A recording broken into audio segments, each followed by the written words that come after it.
Hi, this is my video lecture for History 156, and the particular topic is race, servitude, and sexuality before the Civil War, in what was to become eventually the United States of America.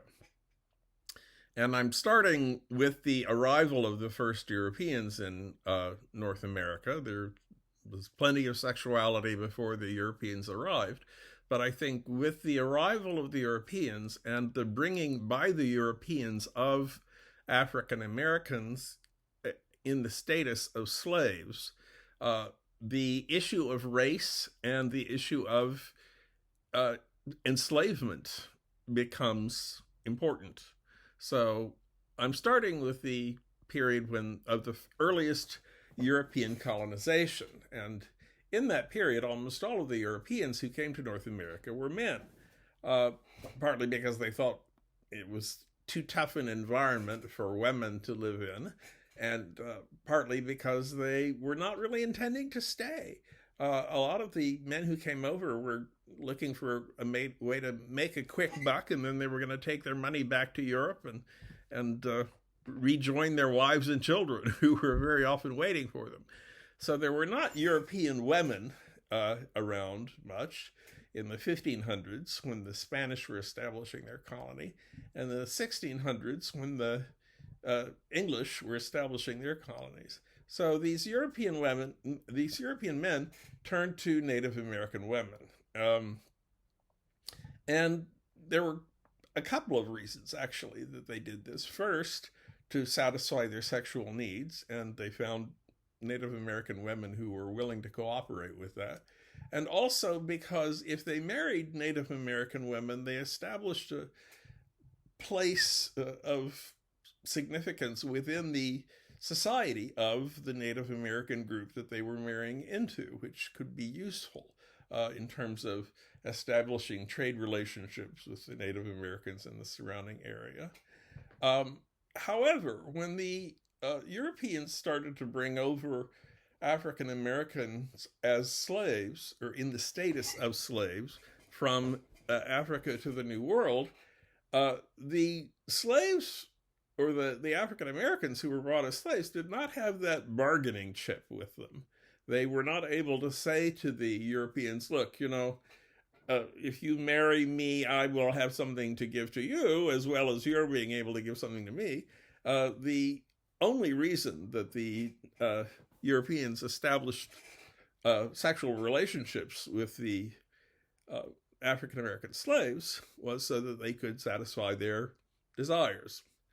But the African American women who were brought over to the North American continent were not the only women who were in a position of vulnerability in which all of the power was on the other side.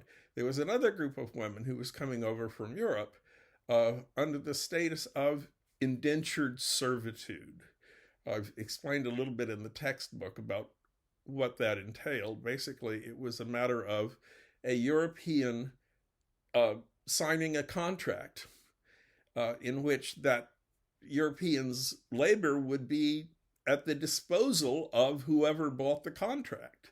And for that period of time, the master of an indentured servant had a comparable control over the servant's life to the control that a master had over a slave, an African slave that he bought. This was particularly true in probably the first 3/4 of the 1600s, because for one thing, slavery in the future United States had not been established on the basis that it was later to attain. In the early years, in the years of the 1600s, before I give 1676 as a kind of arbitrary date, although there are events in that year that some historians think of as having changed the situation. Slavery was a situation that could be interpreted in different ways. A master could say to a servant, look, if you do good work and if you measure up to my standards, then after a while, I will give you your freedom. Or if you do extra work beyond what I've required of you and are able to make money by, selling vegetables that you grow in your backyard or something like that, then you can get together the amount of money that it would cost for you to buy your freedom. I will sell you your freedom on that basis. So slavery was not necessarily a lifelong status. It was not necessarily a status that would be passed on to children. And since indentured servitude also had an end date, of course, in the situation of indentured servitude, the end date was actually specified, whereas in slavery it was not. The two categories had at least a comparable situation. The situation of slaves was worse than the situation of indentured servants, but there was actually a comparable quality between the two situations. And one of the ways in which it was comparable was that male masters had a certain amount of freedom to mess around with their female servants. There wasn't really any recourse that either female indentured servants or female slaves had if a master decided he wanted to have sexual relations with you. Although there might have been legal systems that at least a white indentured servants could turn to, especially in the South, these plantations were far apart from each other. If you had to call witnesses in court, they would probably have to be other people on the plantation where you worked who were presumably wanting to keep in the good graces of their boss. So there were many relationships, or many forced sexual experiences, to put it more bluntly, between masters and female indentured servants, and between masters and slaves. But towards the end of the 1600s, there begins to be an interesting differentiation made between these two situations.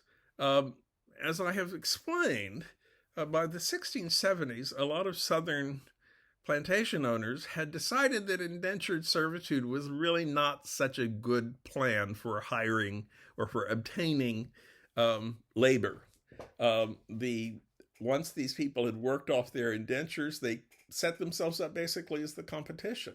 They could acquire land, and they were growing all of the same crops that their former masters were growing. And the Southern masters seem to have decided around the 1670s that it would be a better idea, instead of having a form of labor that could eventually acquire their freedom and become competitors, to establish a form of labor which would be permanently labor. Slaves who would be slaves their whole lives and whose children would be slaves. This was something called chattel slavery, chattels being property. And the idea was that when you bought a slave now, that slave was not a human being whom you had to acknowledge the rights of, but a piece of property that you could do with as you wanted. Now, the question becomes, what are the relationships between black slaves who are the property of the white masters and the white masters themselves? If the white master were to have sexual relations with a black slave, a female black slave, the child would also be a slave. And in a way that was not a problem, because for one thing, it was one more slave that you had on the plantation, free of charge. And for another, any children that the white master would have with the black slave, he did not want to be able to acknowledge as a part of white society. He did not want to have to be able to take care of the children that he had with his slaves in the same way that he would have to be able to take care of the children that he had with a white woman, for instance. But also, this meant that the men had a control over the situation that they did not want women to have. There's an interesting situation that arises in Maryland in 1681, where a white woman marries, a white indentured servant marries a black slave. Nell Butler in 1681 marries a slave named Charles in Maryland. In fact, she is working for the Lord Baltimore, the person in charge in Maryland. And under the law that is operating in 1681, if she marries a slave, she becomes a slave herself to the person who owns the slave she marries, and all of her children become slaves. Lord Baltimore we know that Lord Baltimore did not like this situation, and we assume that it is not a coincidence that later on, in 1681, the Maryland legislature passes a law saying that if a white servant woman marries a black man, not only will the servant woman's indentureship be brought to an end, she will become a free woman, but all of her children will be free. It's an interesting law because there's some questions it doesn't answer. If the opportunity was arising in the southern colonies of North America, if the opportunity was arising for white people to create a situation in which all white people would be free and all black people would be slaves, thus making it very simple to tell the free people from the slaves, why were they giving white women the opportunity to have mixed race children, which is what these children would be, who would also be free? Because it was you'd think that would complicate the issue. A slave woman who had children by her white master, those children would be slaves, and you would think that the government would pass a law saying, well, any child who is of mixed race will be of a slave identity. I think this has something to do with the attitudes that white men had about marriage and about the purposes of marriage. One of the things that white men were very concerned about was what we call today the system of patriarchy. And this derives from the Latin word pater, which is father. And a monarchy is where you have one person ruling, a mono, and a patriarchy is where you have a father ruling. Or more generally, the men in the society are the ones who are in control. And as I said on this chart that I hold up, if a free white woman has a child by a black man, she's breaking the rules, because the white men in Southern society had the vested interest in establishing this situation where all of the black people were slaves and all of the white people were free people, and presumably the masters if they had slaves.